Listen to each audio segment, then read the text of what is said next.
Welcome to mega 9 TV.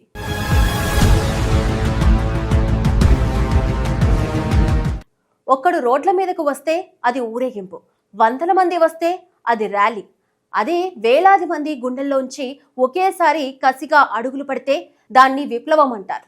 Congress సర్కార్ కళ్ళు తెరిపించేందుకు సిద్దిపేట గడ్డపై రైతన్నలు సృష్టించిన సునామీ ఇది.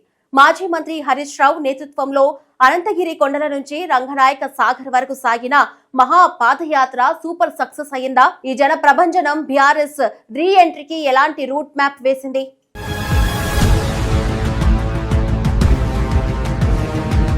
సిద్దిపేట రాజకీయాల్లో ఇదొక సరికొత్త చరిత్ర. కాంగ్రెస్ ప్రభుత్వం తీసుకొచ్చిన కృత్రిమ కరువుపై రైతాంగం కదం తొక్కుతుంది.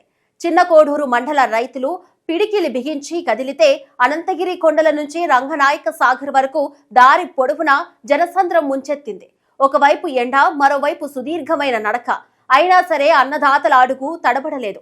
మాజీ మంత్రి హరీష్ రావు పిలుపు నందుకొని వేలాదిగా తరలివచ్చిన రైతులు, మహిళలు, యువత ఈ పాదయాత్రను ఊహించని స్థాయిలో సక్సెస్ చేశారు.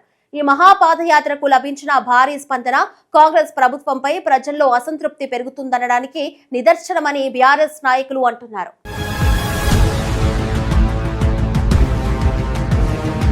బీఆర్ఎస్ క్యాడర్ లో ఈ పాదయాత్ర కొత్త ఉత్సాహాన్ని నింపిందని ఆ పార్టీ నేతలు చెబుతున్నారు.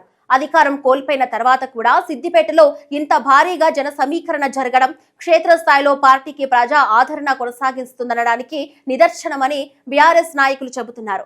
దేవుళ్లపై ప్రమాణాలు చేసి కరెంటు, యూరియా, రైతు బంధు, రుణమాఫీ అంటూ అన్ని వర్గాలను కాంగ్రెస్ మోసం చేసిందన్న హరీష్ రావు పంచింగ్ డైలాగులకు క్షేత్రస్థాయిలో ప్రజల నుంచి భారీ రెస్పాన్స్ వచ్చింది. ఈ పాదయాత్ర తర్వాత బీఆర్ఎస్ శ్రేణులతో పాటు కొంతమంది రైతుల మధ్య కూడా గత ప్రభుత్వ హయాంలో పరిస్థితులు మెరుగ్గా ఉండవచ్చన్న చర్చ జరుగుతుందని బీఆర్ఎస్ నేతలు చెబుతున్నారు. మా అనంతగిరి పోషమ్మ తల్లి చాలా పవర్ఫుల్. నువ్వు గిట్ట అనంతగిరి నీళ్ళు ఎత్తకపోతే ఆ పోచమ్మ తల్లి మైమగల్ల తల్లి, ఆ తల్లిని భర్తం జాగ్రత్త రేవంత్ రెడ్డి అని హెచ్చరిస్తా ఉన్నా. మా రంగనాయక సాగర్ కు నీళ్లు ఎత్తకపోతే మా రంగనాయక స్వామి కూడా చాలా పవర్ఫుల్ స్వామి. మా రంగనాయక స్వామి నీ రోగం కుదురుస్తాడు, జాగ్రత్త రేవంత్ రెడ్డి అని హెచ్చరిస్తా ఉన్నా. మా మల్లన్న సాగర్ మా యాదవుల ఆరాధ్య దైవం. మా మల్లన్న సాగర్ నింపకపోతే మా మల్లన్న దేవుడు నీ భర్తం జాగ్రత్త రేవంత్ రెడ్డి అని హెచ్చరిస్తా ఉన్నా. అట్లనే మా కొండపోసమ్మ తల్లి, ఆ తల్లికి ఏం మొక్కుతే అది బరాబర్ అవుతుందట. మరి మా కొండపోచమ్మ రిజర్వాయర్ నింపలేదనుకో, ఆ తల్లికి గిట్ట కోపం వస్తే రేవంత్ రెడ్డి నువ్వు మాడి మసి అయిపోతావు, జాగ్రత్త అని హెచ్చరిస్తా ఉన్నా. రేవంత్ రెడ్డి గారు ఇలా ఒకటి గుర్తు పెట్టుకో, ఎప్పుడన్నా నీ అసంటోడు వస్తే ఆ తల్లి, ఆ దేవుడు నీ సంగతి చూడాలనే కేసీఆర్ అన్ని దేవుళ్ళ పేర్లు పెట్టిండు. ఇలా మనుషుల పేర్లు పెట్టలే కేసీఆర్. అంతగిరి పోషమ్మ పేరు పెట్టిండు, రంగనాయక స్వామి పేరు పెట్టిండు, కొమరల్లి మల్లన్న దేవుడు పేరు పెట్టిండు, కొండ పోషమ్మ తల్లి పేరు పెట్టిండు. ఇవాళ ఏమైపోయింది? బాధ ఏంటంటే పాలకుడే పాపం చేస్తే ఆ రాష్ట్రానికి, ఆ దేశానికి అరిష్టం పడుతుందట. ఈ రేవంత్ రెడ్డి ఏం చేసిండు? పార్లమెంట్ ఎన్నికల ముందు ఓట్లు వేసుకోవాలని కనబడ్డ దేవుని మీదల్లా ఒట్టు పెట్టిండు.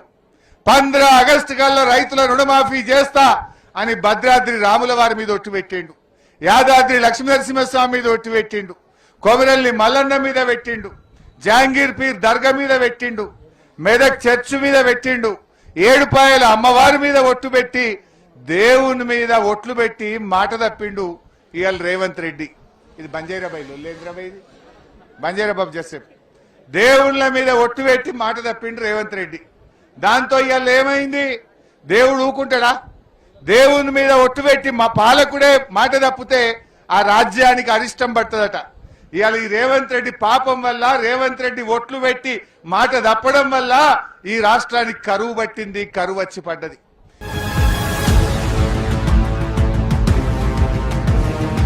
భవిష్యత్తులో పరిస్థితులు మరింత తీవ్రంగా మారే ప్రమాదం ఉందని నిపుణులు హెచ్చరిస్తున్నా ప్రభుత్వం మాత్రం నిర్లక్ష్యంగా వ్యవహరిస్తుందని హరీష్ రావు ఆందోళన వ్యక్తం చేశారు. రైతులతో పాటు అన్ని వర్గాల ప్రజలను కాంగ్రెస్ ప్రభుత్వం మోసం చేసిందని విమర్శించారు.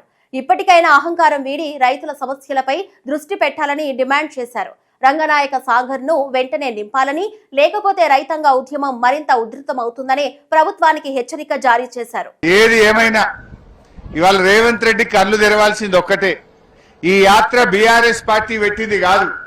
ఈ యాత్ర అచ్చంగా మా చిన్న కోడూరు మండల రైతుల పాదయాత్ర. రేవంత్ రెడ్డి నువ్వు కళ్ళు తెరగకపోతే రేపు అన్ని మండలాలు కూడా గిట్లే బయలుతాయి.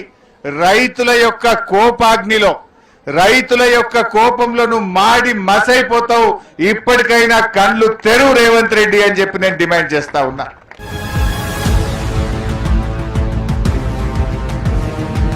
అనంతగిరి నుంచి రంగనాయక సాగర్ వరకు సాగిన ఈ మహా పాదయాత్ర చివరికి భారీ రైతు శక్తి ప్రదర్శనగా నిలిచింది.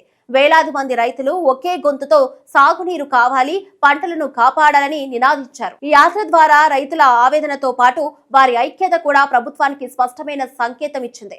హరీష్ రావు పిలుపుతో నిర్వహించిన ఈ పాదయాత్ర ద్వారా కాంగ్రెస్ ప్రభుత్వానికి గట్టి రాజకీయ సందేశం వెళ్లిందని బీఆర్ఎస్ నాయకులు పేర్కొంటున్నారు.